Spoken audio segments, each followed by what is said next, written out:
Hello, my name is Agnieszka Pikulicka-Wilczewska and this is Turan Tales, a podcast about Central Asia. It delves into stories of people, politics, social change and more, and is part of my newsletter which you can support on Substack. Welcome and be my guest in the journey to Central Asia. Hi listeners. Sorry for the radio silence. I had a lot on my plate over the past couple of weeks.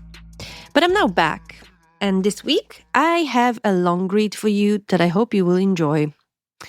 It's about love and lack thereof. A story of a Kyrgyz stolen bride. Meerim is 80, and she believes in love. It was 2004, and she left her home prepared, aware that her actions would breach the rules. She was 60, the age in which a Kyrgyz woman becomes a powerful and respected figure in her community. She held the authority to give orders to younger women in the family and the power to break a life. She walked a few dozen meters, then crossed the threshold of her relative's humble home. The invitation extended to Meerim reflected their respect and trust in her, but she entered their home to betray this trust. She felt she had no choice. She would rather do that than betray herself. The girl was already there, seated in the living room, unaware of what was to come. Beside her was Meerim's relative, a girl her age who had lured her to the house under the guise of a friendly chat. A tactic Meerim knew all too well. A friend or a relative would invite the young woman over, promising casual conversation over tea and dried fruit. Instead, she would be met with a ritual that would change her life in ways she had never agreed to. Meerim glanced at the girl and anxiously waited for the perfect moment. As the other women bustled about, distracted, she quietly approached her and gently revealed the flap of her shirt. Sewn into the shirt was a note that read, "Run. They want to take you." The girl ran, fleeing before anyone could stop her, racing for her life to escape her fate. Her family lived nearby, and she reached her home before it was too late. What she escaped was a ritual where a group of women, including respected elders, would veil her with a white scarf called a juluk. For some, it symbolized purity and innocence. For others, it represented pain, submission, and shattered dreams. Accepting the veil would signal her consent to be taken as a wife by a young man of the house, often someone she had never met or seen. Rejecting the veil, at least initially, was expected. The girl was supposed to resist, to fight for her freedom, showing she could not be easily convinced. Her protests increased her value. But she should not resist indefinitely. The elderly women are there to remind her that rejecting the veil would bring shame to her family, tarnish her purity in the eyes of other men, and disrespect the rules of the community. Those girls met by elderly women might be considered the lucky ones. Others are seized from the streets, forced into cars and kidnapped by a group of men, led by the husband-to-be. Some are subjected to sexual violence and, in the eyes of the community, stripped of the honor they were expected to protect. The girl's parents are unlikely to welcome her back, shamed by the stigma. It is unclear where the practice called alakachu comes from, but it is not an ancient Kyrgyz custom. Historically, marriages among Kyrgyz nomads were arranged by the parents, who negotiated the terms to ensure the groom paid a decent dowry, or kalim, worthy of his bride. Alakachu, on the other hand, was a recourse for young men lacking the status or resources to secure their in-laws' approval through a traditional dowry. For those without means, marriage remains out of reach. But the kidnappings are often pre-arranged by a young couple unable to be together due to financial or other reasons. Parents who initially rejected their daughter's chosen partner are likely to accept the union after the kidnapping to save the family's honor. Such an arrangement was not unthinkable for Meerim. Romantic love makes life easier, she says. It makes life worth living. She sits on a topchan, an outside wooden platform in her garden in northern Kyrgyzstan, gazing at the home she and her late husband caringly built over their 40 years together. Unlike her neighbors in the village, Meerim always took care to make her home cozy and beautiful. Beyond tomatoes and cucumbers, she planted flowers and apple trees, transforming her backyard, home to chickens and cows, into a homey, idyllic haven. She ensured her husband's shirts were always neat and ironed, and his shoes always polished. But she never grew to love him. Respect was all she could offer. In fact, she never experienced romantic love herself. In the winter of her life, Meerim reflects on her story, haunted by nostalgia for unfulfilled dreams. She does not want her real name to be printed, as her words might be difficult for some of her relatives to accept. But she feels compelled to share her life story. Born in 1945, Meerim entered the world reclaiming peace after a devastating war, as the Soviet republics began to rebuild. Like many in her generation, she believed in the grandiose promises of communism. Raised in a village on the shores of the majestic Izikul Lake, surrounded by the mighty Tian Shan Mountains, Meerim believed sheer determination could shape her into anything she wanted to be. The small community that nurtured her was not enough for her ambitious spirit. "I wanted to become a police investigator," Meerim says with a laugh, as if her youthful dreams now seem absurd given the course of her life. She would make a great detective, adds her Kelin, her daughter-in-law, the wife of one of her sons, her friend and confidant. After finishing school, 16-year-old Meerim moved to Bishkek, the capital, with dreams of joining the police academy. But arriving too late to apply, she pivoted without hesitation and enrolled in a weaver school. When it closed down, she got a job at a military factory, making wires and other parts for the army. She enjoyed her life and did not think of getting married or meeting a Prince Charming. She felt time was still on her side. She was living the life of an independent young Soviet woman with a future full of possibilities ahead. Meerim shared the same dormitory as her aunt, a married woman a few years her senior, who worked at the same factory. One evening, her aunt knocked on Meerim's door, proposing a trip out of town to visit friends. Meerim was tired after the long week of work, but eventually agreed. It sounded like a nice plan, and they did not have to work the next day. The journey to the village wound through bumpy countryside roads, their cart crawling so slowly that the 35 kilometers took several hours. By the time they arrived at midnight, the true purpose of the trip became chillingly clear. 4 women entered the room and led me to a stool in the kitchen, behind the curtain. I knew what it meant. I tore the sling and protested. I did not want to get married, Meerim recalls, her eyes brimming with pain. She was just 19. Each time the women of the house tried to put the white scarf on her head, she tore it off, kicking the air and shouting in fury. Finally, she managed to escape. Flitting through the village towards the road, desperate for rescue, Meerim stumbled upon a truck parked at the side of the road. The driver agreed to take her back to Bishkek, but before she could escape, a group of young men seized her, threw her into a car, and returned her to the house, prolonging her ordeal.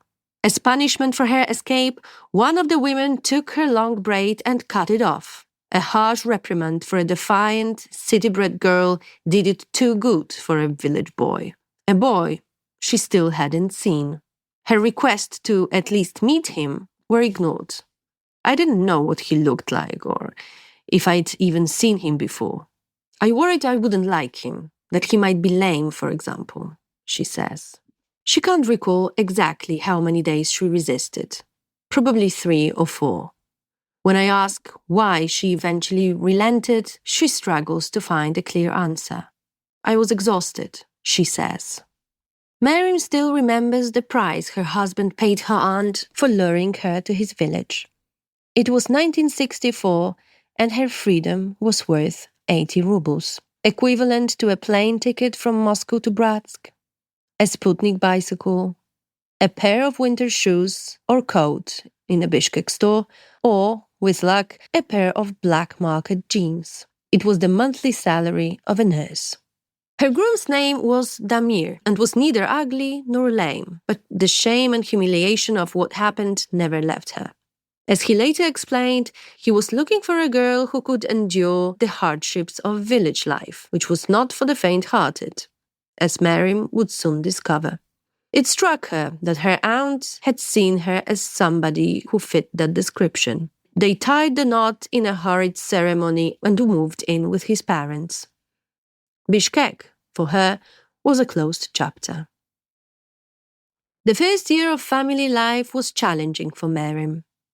She spent her days working in the fields of the local collective farm and tending to animals. Yet, her anger lingered. She frequently argued with her in-laws, who expected an obedient and modest Kalin to handle household chores without complaint. But Meerim was not easily subdued. In the first year of her marriage, she lost pregnancy, and, while recovering in the hospital, her in-laws came to bring her home. She was not allowed to rest. When Meerim gave birth to their first son, she persuaded her husband that it was time to move out of his parents' house and start a new life as a family. He agreed, and they soon moved into the house where Meerim still lives. It was a modest house in the heart of the village, but it was their own. Meerim was accustomed to hard work, and she vowed to herself that all the children she would raise in this house would have everything they needed, know love and sacrifice, and treat others with respect. Her sons would never abduct a woman, and her daughters would choose their own paths. Life in the new home, however, was far from easy. Renovations demanded significant money and effort, and Meerim strove for perfection. She worked on the farm from dusk to late afternoon, 12 hours a day, while her son stayed in the nursery. He and other toddlers were brought to the fields twice a day to be breastfed. In the kolkhoz, as the collective farms were called, there was no time for maternity leave. Soon after their marriage, Meerim's husband began drinking heavily. Though he was never violent with her, she couldn't tolerate his intoxication. His drinking squandered his potential and, with it, the possibility of a better life for her and their children. For 21 days, Meerim accompanied her husband to a nearby town to see a doctor who administered pills to treat his addiction. She didn't know what they were, but they worked. Her determination and support worked miracles. She persuaded her husband to pursue studies to gain new skills. In the meantime, she promised to manage the household and finances, and he knew she always kept her word. He enrolled in an agricultural technical school where he learned how to breed cattle, skin animals, prepare meat, and other vital skills. After graduating, he secured a managerial position in the kolkhoz with a higher salary. Soon after, they bought a new car. By the time Meerim was 31, she and her husband had finished rebuilding their house. They welcomed 3 more children, a boy and 2 girls. They became a model Soviet family that people admired. Nonetheless, a secret always haunted them in all their interactions with colleagues and friends. Meerim's husband refused to disclose how they met. They lived in a village where bride kidnapping was not uncommon, but the Soviet state had banned forced marriages, and love-based unions were the new norm. He felt uneasy about it. He knew it was wrong, and he felt guilty, Meerim says. He felt he had treated me poorly by stealing me. He never wanted me to share our story with others. They also concealed Meerim's depression. She doesn't use the word, but her descriptions of her experiences leave little room for doubt. She has always felt unhappy. She believed that by working hard and devoting herself entirely to the family, she could fill the void in her heart and overcome her anger. But the pain never left her. Work only made it easier to cope. I couldn't come to terms with what happened for a very long time. I suffered for many years, she says. For most of her life, Meerim slept only 3 or 4 hours a day. Even now, She rises early in the morning to do household chores, despite having Kumushai, her beloved Kelin, who is as close to her as her own daughter.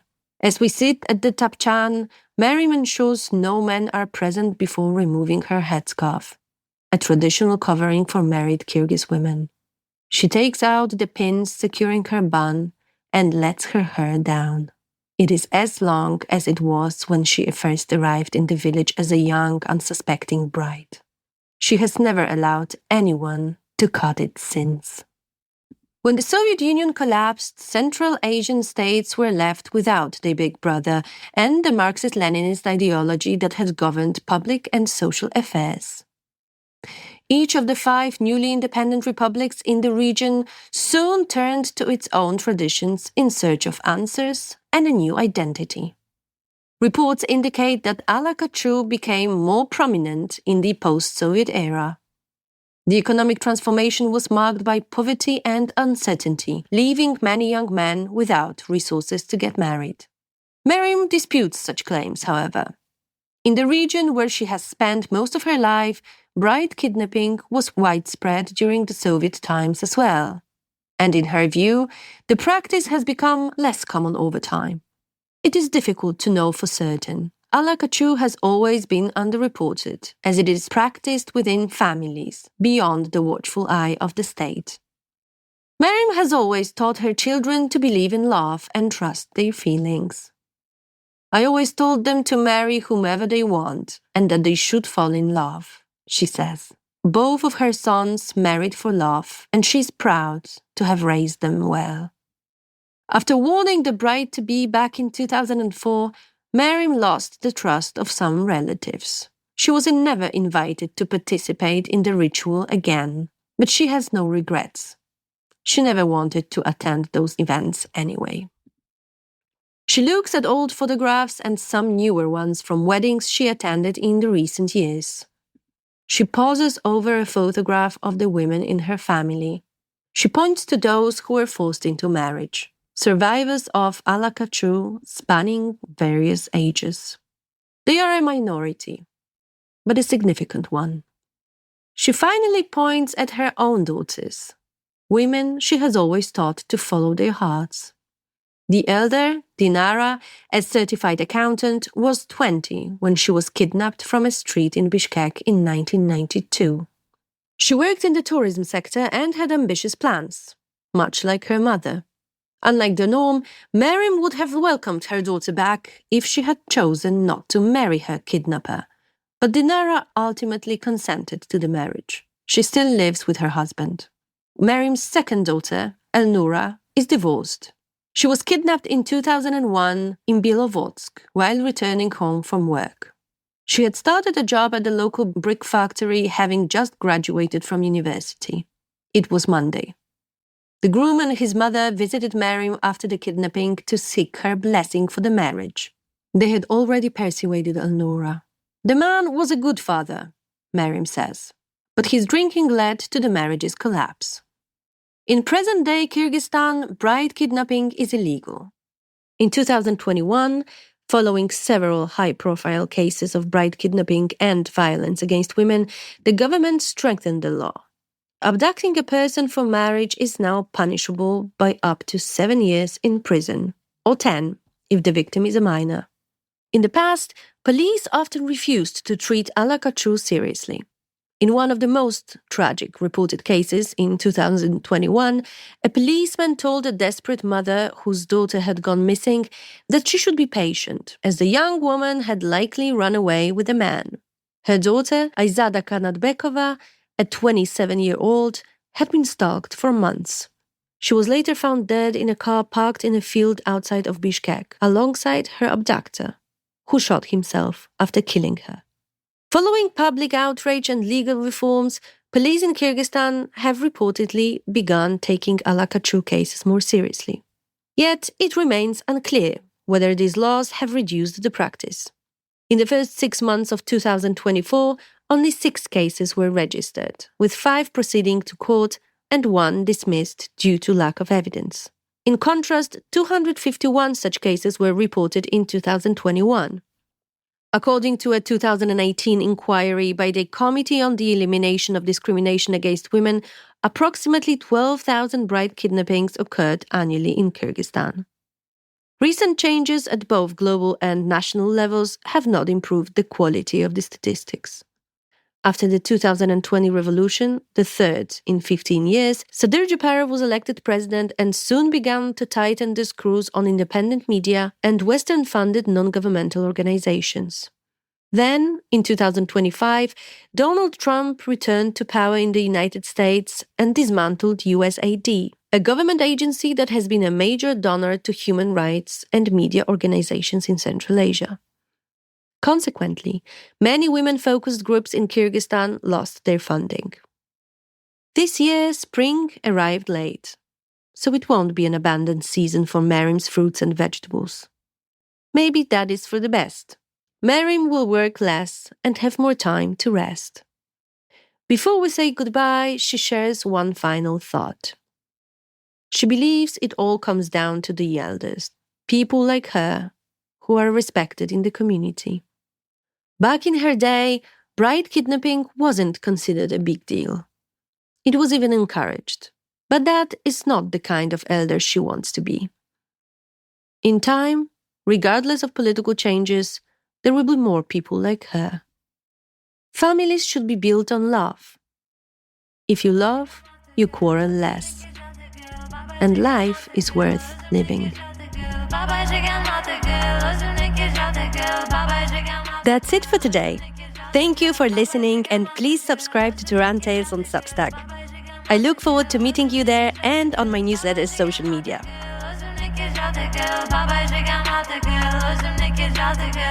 Bye.